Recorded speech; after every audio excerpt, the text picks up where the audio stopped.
fíjate, en el momento más duro de la guerra de independencia, Bolívar hace un acuerdo con Morillo en Santana, que es ejemplo del derecho internacional en cuanto al respeto de los derechos de los detenidos, porque allí hay unas consideraciones en medio de la guerra que son de mucha humanidad. Eso mismo ocurre en Sucre, con el general Sucre, en la batalla de Ayacucho, cuando él vence y perdona al virrey, no me acuerdo el nombre, y le da todas las posibilidades para que se vaya para España sin que le quiten el rango, lo vejen o le metan preso a nadie.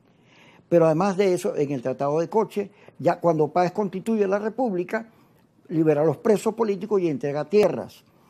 En el Tratado de Coche, después de la Guerra Federal, hay un acuerdo que también libera presos y, todo, y genera condiciones de unidad nacional, lo mismo cuando los alemanes, italianos y no me acuerdo qué otro país de Europa agredió a la patria cuando Cipriano Castro, que por cierto tiene el cuento de José Gregorio Hernández, que José Gregorio Hernández fue el primero que se alistó, porque José Gregorio Hernández era un hombre de paz, de amor, pero era un patriota. No era un vendido al imperio, ni un vendido a la oposición, era un patriota.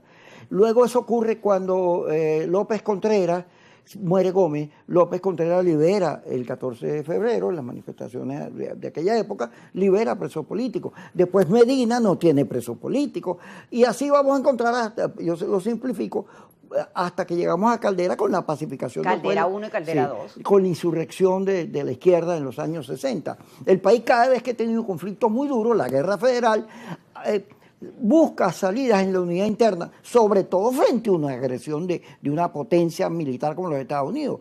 Entonces, claro, el gobierno sí hay que reconocer esfuerzo, hay gente que no lo hace, la Carta del Vaticano, la Carta de Trump, el Consejo Nacional de Paz y Soberanía son esfuerzos, pero esos esfuerzos tienen que ir más allá todavía porque deberían sentar la base de la reinstitucionalización, de la recomposición de la crisis de la democracia, o sea, de la democracia, o sea, generar una relación política entre los factores internos, oye, de respeto y de entendimiento, aún en la diferencia, que eso es la democracia. O sea, aquí le falta mucha compasión en el caso de la liberación de los presos. Hubo una primera liberación que parece que fue un acuerdo, aquí todos los presos salen por acuerdo, entonces hay que producir un acuerdo para soltar a los que están allí y generar un clima distinto.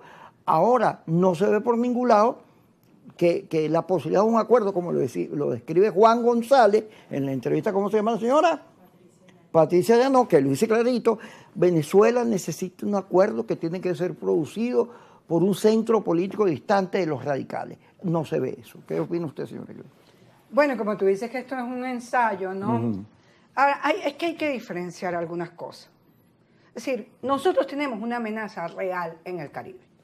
Nosotros estamos pensando todo el tiempo. Aquí yo he pasado momentos difíciles, personales, o sea, que siento presión por lo que está ocurriendo, porque no lo puedes controlar, no depende de ti.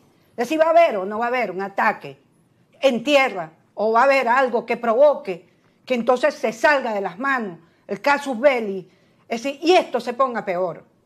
Nosotros estamos frente a una situación, a una agresión que nunca habíamos tenido. Entonces, a mí me parece que todo esto está muy bien. Los salarios, los presos políticos, ¿cómo no lo voy a decir? Claro. Familiarmente. Todos tenemos una experiencia. Pero en este momento, lo que yo pienso es que tiene que haber un bloque convencido de que la solidaridad para la defensa de la soberanía no merece condicionamiento.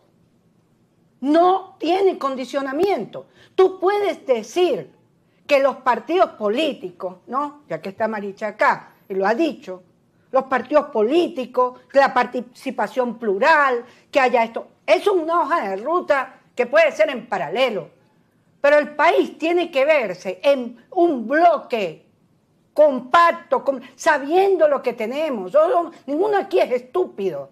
Y todos aquí sufrimos la situación económica, claro. Sabemos que el gobierno tiene que girar, sabemos esto. Ahora, en este momento, quien está pidiendo diálogo es el gobierno de Nicolás Maduro.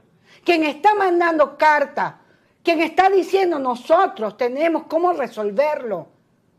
No regalándolo, como hizo la señora aquella. No, que aquí tenemos todo, vengan todos, que Arabia Saudita y que Arabia Saudita, vengan para acá que Venezuela tiene más. No, chica, pero ¿qué te pasa? Eso no es. Es la conciencia de la administración de tus propios recursos. No podemos pelear contra Estados Unidos. No somos enemigos de Estados Unidos. Ahora, Estados Unidos tienen que respetarnos. Tenemos que llegar a un acuerdo, nos tienen que ver como iguales. Y eso es lo que no quiere la administración Trump.